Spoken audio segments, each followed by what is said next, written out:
entreprise, que c'est plutôt une start-up, Another Way. Donc, Samuel, je vous laisse vous présenter et nous raconter comment s'est passée cette crise. Je crois que là aussi, vous avez pu trouver des leviers d'accélération finalement pendant le confinement. On vous écoute. Bonjour à tous, donc Samuel Olichon, donc le fondateur d'Another Way. Donc Another Way, un autre chemin, une autre direction.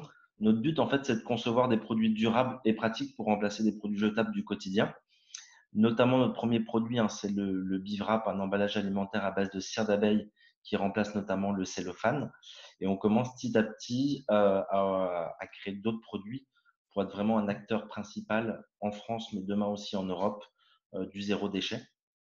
Et d'accompagner aussi les gens dans cette transformation. Et d'ailleurs, on voit que le Covid aussi nous a fait penser et prendre du recul aussi sur notre manière de consommer. Et donc, on s'inscrit complètement dans cette transition vraiment pour accompagner chacun dans cette transformation. Alors, nous, on est jeunes, hein, parce qu'on est la société à moins de 2 ans aujourd'hui. On a été très impacté au démarrage.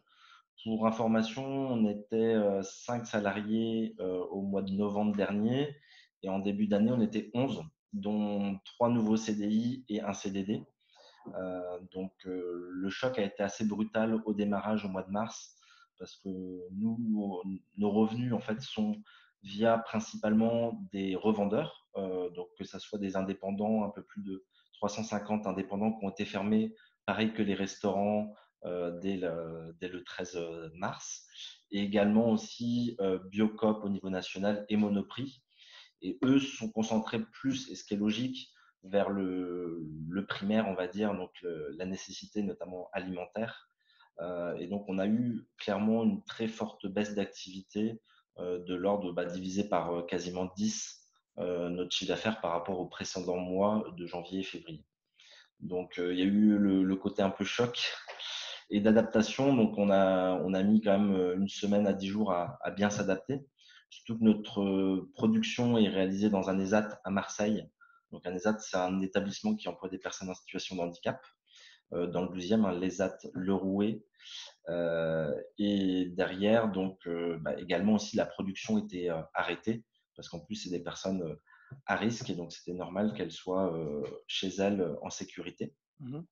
Donc, au bout de 10 jours, on a mis en place avec les cadres de l'équipe quelques-uns, 1 à 2 jours par semaine de production, d'une pour sécuriser un petit peu notre stock, nos matières premières aussi pour pas perdre de matière, et aussi d'essayer de continuer à vendre via notre site internet, qui nous a permis on va dire, d'avoir un petit volet de souffle pendant ces 2-3 mois de confinement.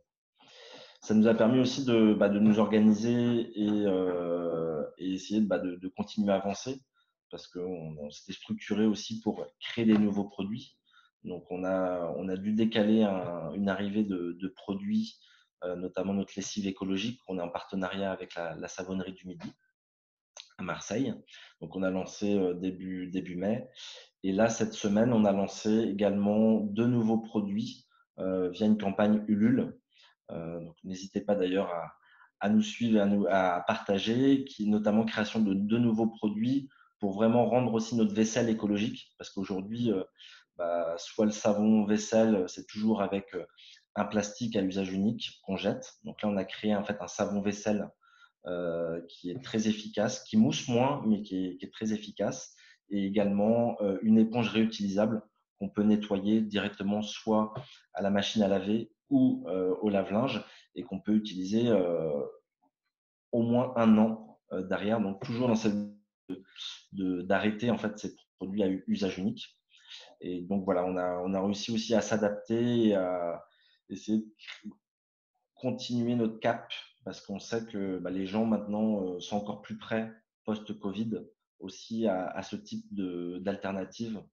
Et donc, ça nous renforce aussi sur le fait qu'il faut rien qu'on lâche et qu'on se structure bien dans le futur pour réussir à accompagner toute cette transition écologique. Ces produits étaient prévus avant la crise ou c'est des choses que vous avez inventées à On y planche depuis notamment le savon vaisselle et l'éponge depuis début janvier. Donc, on avait déjà très bien avancé dessus. On a continué à notre vitesse pendant le confinement. Et donc, l'idée était de le lancer au mois de juin et on a réussi à tenir ce cap quand même. Bravo, belle résistance. Et ce qui est Il faut souligner. intéressant aussi à avoir en tête aussi, c'est nos manières de travailler.